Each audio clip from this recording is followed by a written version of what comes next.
Arman walks into the university library each afternoon, just before golden hour filters through the tall, arched windows. He likes this time. The light is soft, shadows are long, and the chaos of campus seems far away. He always chooses the same spot, a quiet corner tucked away behind the literature shelves. It's the only place where his thoughts stop racing. One afternoon, he sees someone already in the chair next to his. A girl. She's reading, legs tucked under the wooden chair, green pen twirling in her fingers. Her hair falls like a curtain across one side of her face, and she doesn't look up. Arman takes his seat beside her, glances once, then opens his book. No words are exchanged. Not that day. Not the next. She comes again. Same time. Same place. They fall into a silent rhythm. She arrives with her book, her green pen, and the same light perfume that smells faintly of lavender and old pages. He arrives with his notebook and a quiet hope that she'll look up and say something. But she never does, and neither does he. Days stretch into weeks.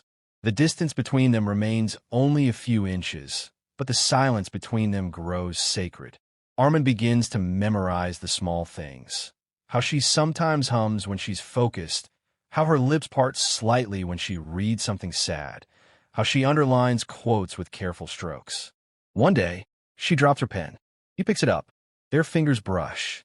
She nods, barely smiling. It's the first real moment of contact, and for Arman, it feels like thunder. He doesn't know her name, but he knows her presence better than most people he calls friends. He starts timing his day around these 4 p.m. moments. He reads books she's read before, trying to understand the lens through which she sees the world. One afternoon, he catches her laughing softly at a line in her novel. He doesn't know the joke, but her laughter makes him smile too.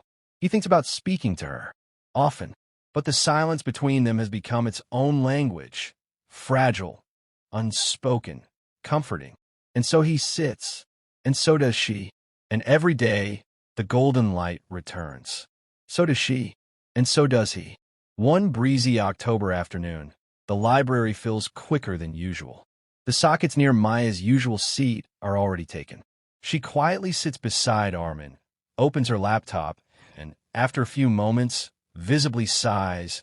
Her battery is nearly dead. Arman notices. Without saying anything, he reaches into his backpack, pulls out a power bank, and gently slides it across the desk toward her. She hesitates, then looks up, really looks at him for the first time. Their eyes meet, and she offers a grateful smile, a quiet thank you, spoken only through her expression. The next day, she brings 2 muffins instead of one. Without glancing directly at him, she places one on the desk between them, unwrapped. Arman hesitates, then takes it. No words pass between them, but something shifts. These small exchanges become their version of conversation, kindness wrapped in silence. They continue to sit together. Other students around them talk loudly, shuffle papers, play music too loudly in headphones. But their corner remains quiet. It becomes a kind of bubble, soft, focused, and still. Even the air seems to hum with something unspoken. They're not friends in the traditional sense. They've never introduced themselves. But their silence is its own intimacy. Arman begins to pick up on her reading list. He notices the books she reads, titles underlined in pencil, pages folded at the corners. He begins reading them too, syncing his interests with hers. The Little Prince, The Bell Jar, Norwegian Wood, books that speak in moods more than plots. He reads them slowly, just like her, taking notes he never plans to use. He finds himself watching her when she's completely absorbed in her reading. She tucks her hair behind her ear with the same motion every few minutes. When something in the book moves her, she closes her eyes for a second, like she's absorbing it through her skin. Arman begins to memorize these details, as if they're part of a poem only he knows. And he does start writing poems, quietly, in the back of his notebook, scribbled during his literature lectures or late at night under lamplight. None of them mention her name because he doesn't know it, but every line bleeds with her presence. She speaks in pages, breathes in margins, lives in silence, I understand. He writes dozens of verses, each one more vulnerable than the last, but he never shares them. He knows the moment he does, the bubble might break. Maya, on her part, continues her gentle gestures. A sticky note one day with a quote, "To be silent is not to be empty." Another time, a shared packet of cookies, split evenly without a glance. Still, no names, no direct questions, only actions. The unspoken bond grows stronger. Not romantic in the way movies show, but deeper in a way most people overlook. Their connection doesn't rely on labels or confessions. It rests in rituals, in a shared silence more profound than noise. In the space between them, where words should have lived, something else begins to bloom. Not love, exactly.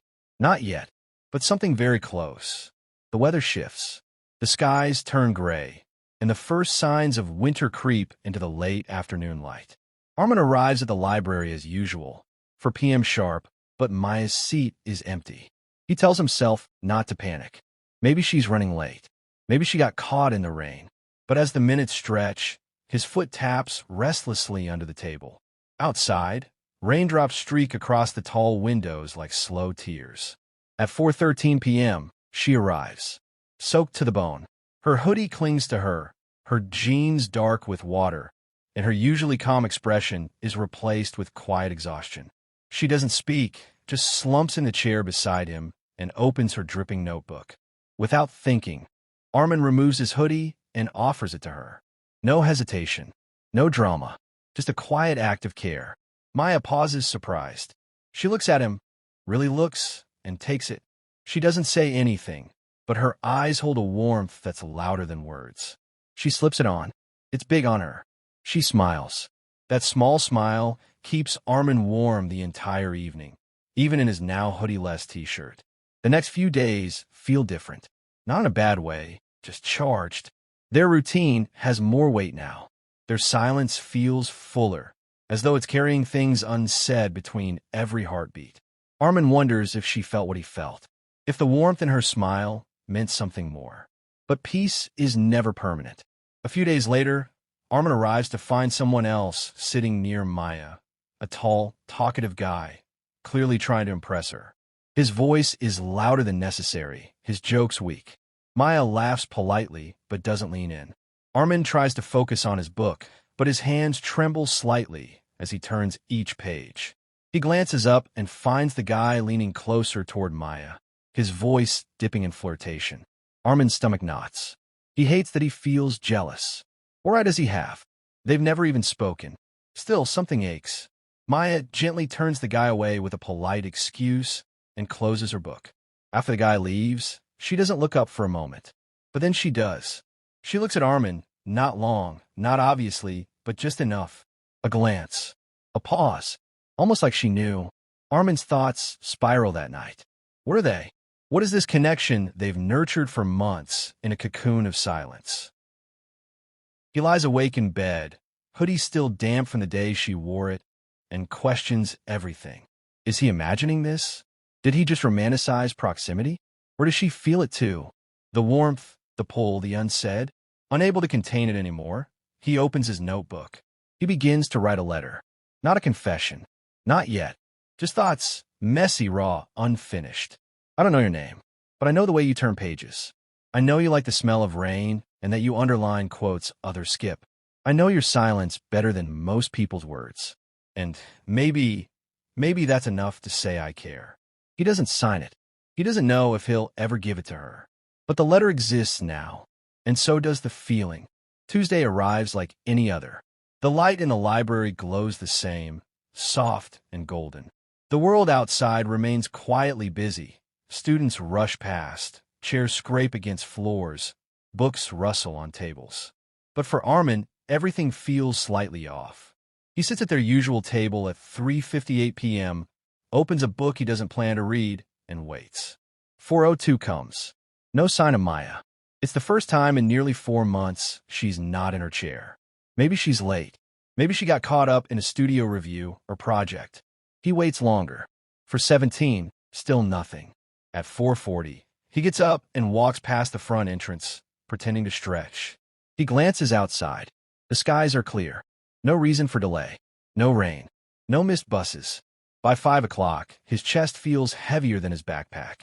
He leaves the library for the first time in weeks without even touching his book. The next day, he returns early, hopeful. 3:50 p.m. He waits. Her chair remains empty. Day 3. Same. Day 4. Still nothing. Each day that passes without her, the world feels more and more muted. The colors seem duller, the light dimmer. He doesn't want to admit how much her presence had anchored him, how much her quiet companionship had become the rhythm of his day. He tries to focus on assignments, readings, his writing, but it's all white noise. He realizes now that it wasn't just a habit. It wasn't just admiration. It was something deeper, quieter, more powerful. He's fallen for someone he's barely spoken to. And somehow, it makes perfect sense. That night, back in his room, Arman finds the letter he once started. It's crumpled at the bottom of his notebook, forgotten until now. He opens it, reads it again under the soft yellow light of his desk lamp. The words tremble on the page, fragile, honest. He adds one more line at the bottom. If you ever noticed me, even once, that was enough for me to fall. He stares at it for a long time, then quietly closes the notebook and turns off the light. A week later, just as Arman begins to accept that she may never return, Maya walks into the library. It's a Thursday, 4:06 p.m. She's later than usual. Her presence is unmistakable, but something about her feels different. Her steps are slower. She clutches her bag tighter to her side. Her face is pale, eyes clouded with something unspoken, grief perhaps, fatigue. She doesn't glance toward their table. Instead, she settles one row away, near the corner window. Same side of the room, same golden light, but not beside him. Arman's heart leaps, then sinks. He stares at the seat she once claimed like it was hers by silent right. Now it's empty, and her silence today feels heavier, sharper than it ever did before. He wants to speak, wants to lean over and say something, anything. Are you okay? I missed seeing you. I was worried. But his mouth stays closed. He watches from a distance as she opens her notebook and flips to the middle, then pauses for a long time, staring at a blank page. She stays only 30 minutes before packing up quietly and slipping out. Arman doesn't move. The next day, she's there again. Same seat, one row away. No smile, no glance. She looks like someone who's been somewhere dark and isn't sure she's made it out yet. That afternoon, as Maya gathers her things and leaves, she accidentally forgets a book, the bell jar. Arman notices it too late. He picks it up, intending to hold on to it until she returns. But when he opens it, a folded piece of paper slips out. Just one sentence, written in neat handwriting, small and clean. Sometimes the silence is louder than love. Sometimes I just need it to feel okay. Arman reads the line again and again. He sits back, letting the words wash over him. It's not a message to him specifically, or maybe it is. Either way, it says more than anything else ever had. He understands then something had broken inside her during those missing days. And whatever it wasn't ready to be spoken. Not to him, maybe not to anyone. He folds the note gently, places it back in the book, and sets it aside for when she returns. That night, he takes out his own letter. The one he once wrote in a flurry of quiet hope. He rereads it, all the sentences full of feelings he wanted to share, all the lines that waited for a perfect moment. He sets it on his desk, then slowly slides it back into the drawer. Some things, he realizes, aren't meant to be said, not yet. And sometimes, love is not in the telling. It's in the waiting. The final semester creeps in quietly, like a slow sunset. Campus begins to shift, students talking about job interviews, final projects, graduation gowns. The library grows busier, noisier, more temporary. The calm they once shared now feels like a distant memory. Maya appears less frequently. Sometimes she's there, sometimes not. When she does come, she sits elsewhere, not far, but no longer beside him. Once, Arman sees her laughing with a classmate near the art books. Another time, she shares a coffee with someone from her studio group, her expression lighter than it has been in weeks. Arman doesn't interrupt. He never would. But every empty chair beside him whispers the absence of her presence. The distance between them isn't just physical anymore. It's growing roots, becoming permanent. Still, he comes. Every day. The habit feels more like ritual now. Not in hope, but in respect. Like he's preserving something that mattered. Then one afternoon, just before finals, she appears again. Soft footsteps, light perfume, a familiar presence, and sits beside him. The air stills. The world narrows. She opens no book, writes nothing, just sits. Arman's breath catches. He wants to speak. He wants to say all the things the letter never did. But before he can gather the courage, Maya turns to him. For the first time, her voice enters the space between them. "Thank you," she says, soft, sincere, delicate as a feather landing between them. It's the only word she's ever spoken to him. But it's enough. Arman doesn't respond right away. He doesn't need to. Their silence, stretched over months, has already said everything. Maya closes her notebook, stands up.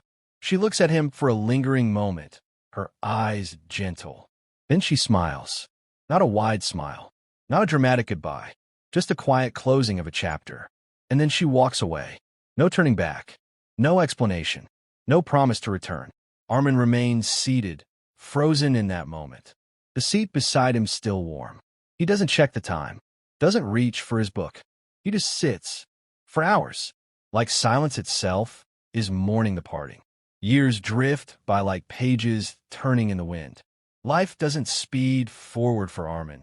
It unfolds gently, quietly, the way he always lived it. He finishes grad school, takes a job at a small publishing house, and continues writing in the margins of his quiet world. He never marries, not because he's bitter or broken, but because no one ever quite felt like that silent presence who once sat beside him. That kind of stillness, that kind of connection, it doesn't come twice. Eventually, his poetry finds its way into the world. A small collection is published by a boutique press. The book is called The Girl Who Sat Beside Me. Inside are poems that speak of longing, of glances and distance, of a silence that stretched louder than music. The lines are delicate, vulnerable, private. The dedication reads, "For the one who spoke with silence." The book gathers slow momentum. Bookstores stock it on quiet shelves. Readers post dog-eared photos online. And soon, Arman finds himself invited to a cozy bookshop in the city for a reading and signing event. He's nervous, sitting at the little wooden table, a neat stack of books in front of him. People trickle in, students, young writers, older couples. Some thank him. Others say the poems felt like theirs. Then, just as the crowd begins to thin, he looks up, and time seems to curl in on itself. Maya. She stands near the back, her hands clasped in front of her. She's older, just like him, but still carries that same calm aura. The same thoughtful quiet in her eyes. A touch of silver streaks her hair, but her presence feels untouched by time. She walks up slowly, no rush, no drama. Just grace. "I read your book," she says softly, placing a hand on the cover.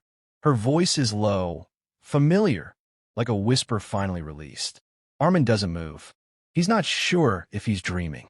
She opens the cover, reads the dedication again, then looks at him.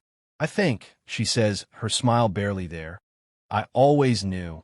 And in that moment, surrounded by paper and poetry and all the time they lost, Arman feels something settle in his chest. Not regret, not longing, just peace. After the signing, they step out into the cool evening. The bookstore's glow fades behind them as they walk side by side down a quiet street. Neither says much at first. The air between them feels familiar, not the heavy silence of unspoken feelings, but something gentler now, something healed. They find a small cafe, still open, nearly empty. A warm yellow light flickers above their table. They sit by the window, 2 cups of tea between them, steam curling upward like quiet breaths. The conversation is slow, unhurried. They talk a little about their work, about the cities they've lived in, the paths they chose. But eventually, the subject circles back to the library, the old table, the green pen, the rain. Then, softly, Maya says, "I wasn't okay back then." Arman listens, his hands cupped around the tea for warmth, but his eyes on her. I was going through depression, she continues. I didn't even understand it at the time. I just couldn't talk to anyone. Some days I couldn't even look at myself. There's a pause. Her voice doesn't shake. She's not ashamed, just remembering. But you, she says, looking directly at him now, you were always there. You never asked questions, never pushed. You just sat beside me. That probably saved me more than you'll ever know. Arman doesn't respond right away. His chest is full of emotion, of stillness, of something that's waited years to be felt properly. He looks at her, not with surprise, but with clarity. I was always just, he says with a small smile, waiting for you to speak first. Maya smiles back, eyes glistening. Then, slowly, she reaches across the table and places her hand gently over his. This time, the silence says everything. Years later, in a city far from where their story first began, a new library stands. Modern, bright, filled with windows and soft-spoken architecture students and daydreaming writers. In one quiet corner, near the poetry shelves, two people sit side by side. Arman and Maya. Their hair is streaked with silver now, their hands worn with time, but their presence is still, steady, quietly together. No books between them today. No need to hide behind pages or stolen glances. They sit in a gentle silence, sipping tea from paper cups, their shoulders barely touching. They don't speak. They don't need to. Across the aisle, a young girl, perhaps a student, pauses as she walks past. She notices them. Something about their presence draws her gaze. They're not doing anything remarkable, just existing together in stillness. But the air around them hums with peace, with something unnameable and rare. The girl smiles to herself, then moves on. The camera lingers on Arman and Maya. He turns a page in a small notebook. She leans slightly against his shoulder. The light filters through the high windows, casting soft shadows around them.